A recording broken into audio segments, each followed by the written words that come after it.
11. And then on number 3, write a one-day meal plan for Mrs. Delgado, taking into account for her lifestyle and schedule, as well as the amounts of nutrients considered adequate for pregnancy. Typically, with young pregnant women or anyone pregnant, we want to spread out meals. We want to make sure that we're getting our food in. So I say 4 to 5 meals a day for young moms or any mom. There could be multiple factors. We could think of other diet plans, but looking at the case study, I don't see anything wrong with spreading out meals and making sure that Miss Delgado always has something to eat and consume, because she's creating life. This is something you got to think about, is that energy needs will increase. So writing a one-day plan, I want to explain this well, because I think there was some confusion before about what a menu is and what a recipe is and what a shopping list is. A menu does not teach you how to make the foods on that menu. It just tells you what it is and then you order it. It can include ingredients. It can even include sizes, but it doesn't tell you how to put it together. A recipe is a step-by-step instruction with a list of ingredients on telling you how to make that dish. A shopping list is a list of all the ingredients that can make the recipe and the menu possible. So if you're doing a one-day meal plan and taking in consideration of her needs, if you're going to be spreading out this to 4 to 5 meals, what would those look like? It can be small to regular size meals. I will say in the first trimester of pregnancy, weight gain is not a goal in the first trimester for a pregnant woman.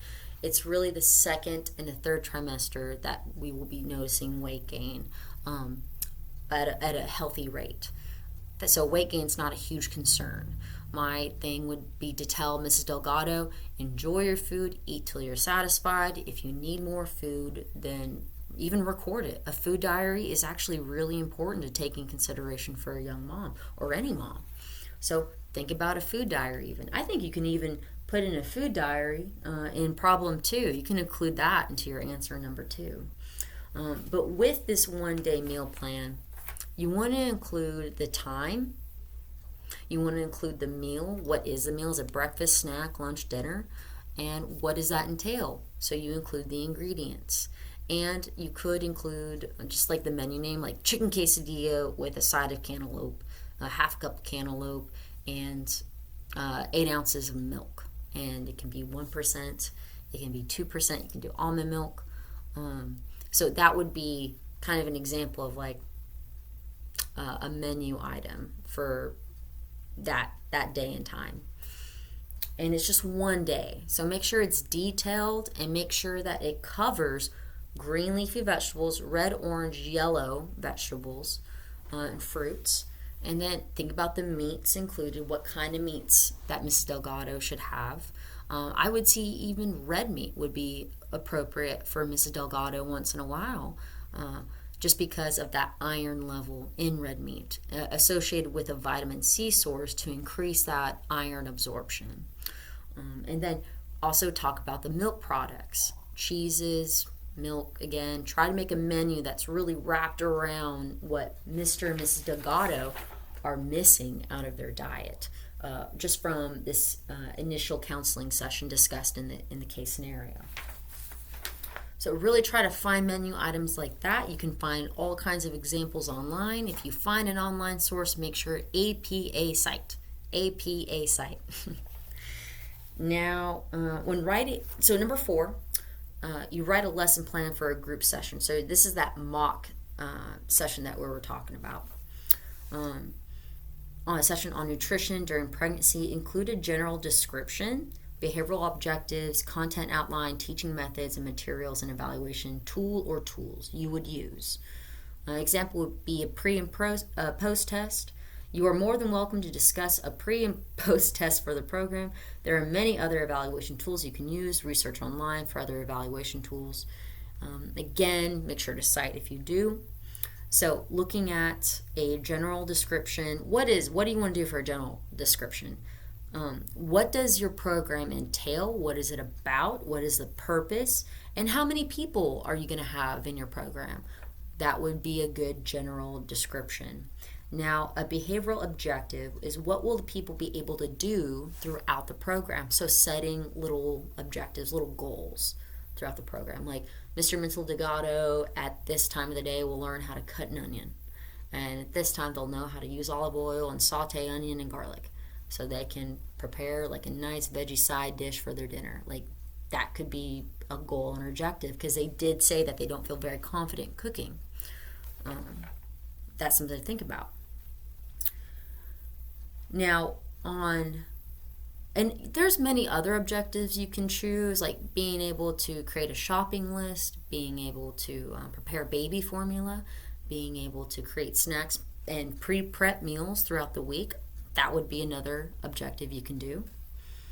And there's also learning outcomes. A learning outcome is whether Mrs. Delgado actually retained the information given throughout the course or the program that you design. What if you wanted to tell them more about vitamin D sources? Because that's something important too for a pregnant woman.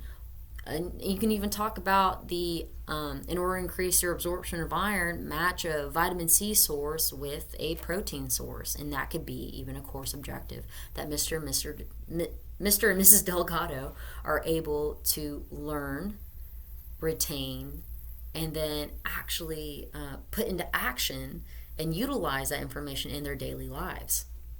That's pretty great.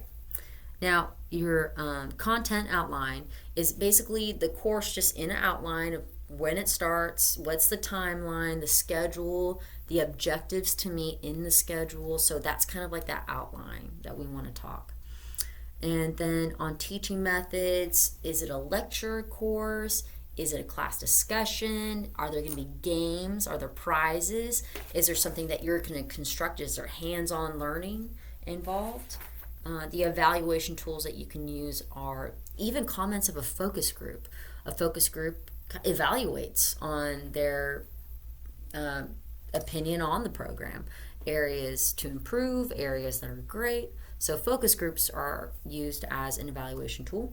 But I really suggest doing a pre and a post test, meaning see what the course. So if you make a pre-test, this pre-test discusses the course program and what you are wanting to improve in Mr. Delgado's life. And then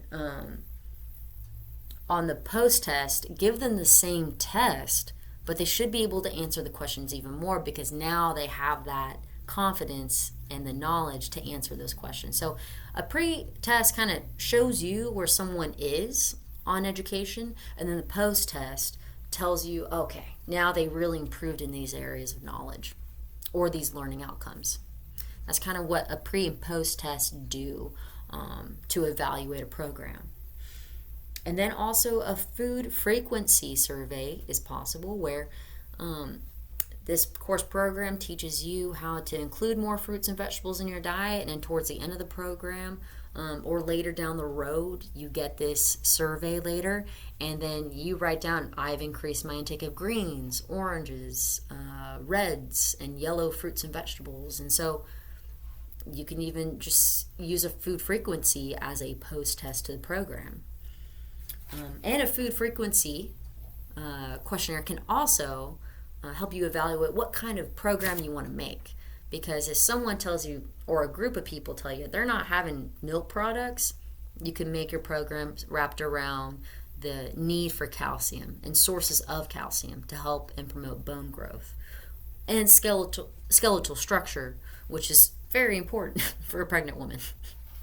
Keeping the bone strong. So number 5, would you encourage Mrs. Delgado to breastfeed? If so, then why? What factors would you expect might discourage her from trying? How would you discuss these factors? So what part of my internship, I actually got to go to OU Children's Hospital, and I got to go into the NICU and work with some lactation consultants and work with young moms one-on-one with breastfeeding. So there's tools you can use. There's like body pillows that you can help set. You can have like even fake babies to help set up and teach technique on breastfeeding to young parents.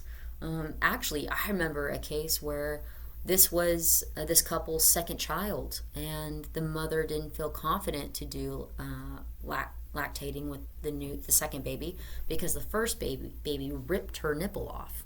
Yeah, and it was very, very painful. And so, I mean, she was fine after some recovery and everything was fine. She was still able to breastfeed, but it really created a lot of fear. She did not have a lactation consultant before, and she did not work with a dietitian before. So with this second baby, that's when a lactation consultant would be really vital, and a registered dietitian to help with technique and what kind of baby formulas you want to think about. Something to think about too are potential allergies that a baby can have. And so if a baby does have a food allergy of any kind, what would be the best option for that baby? And go through chapter 11. It will have some examples and answers for you to give for discussing in number 5.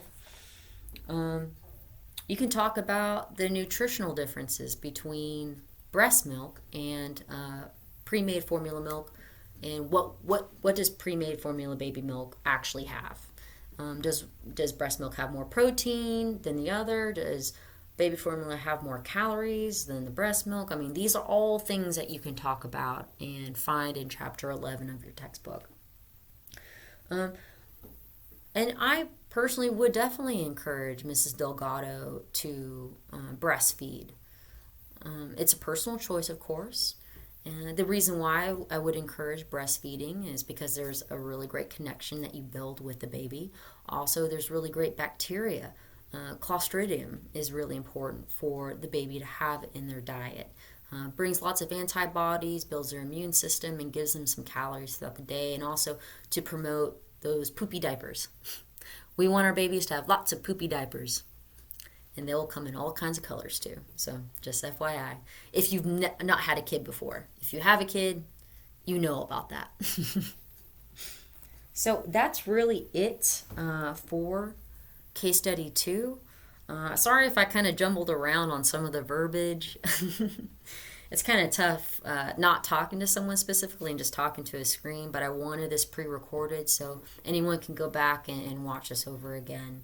Now, just so you know, with the final exam approaching, make sure to get your work in on time. Try to get as much in as you can as possible before the end of the semester. That way, life is just easier for you. And with 2020, we got to have some wins, you know? I think that's everything I want to speak to you guys about. I'm sure there'll be more information I can discuss later, but if you have any questions or concerns, please email me. And also, throughout the rest of this month, if anyone needs to meet with me one-on-one about their grades, please email me. I have a lot of students, and my schedule is limited. So the more or the sooner that you can reach out to me, I will have availability for you to meet with you. So, yeah, I think that's everything. I hope that helped. I will talk to you guys later, and have a great day. Bye.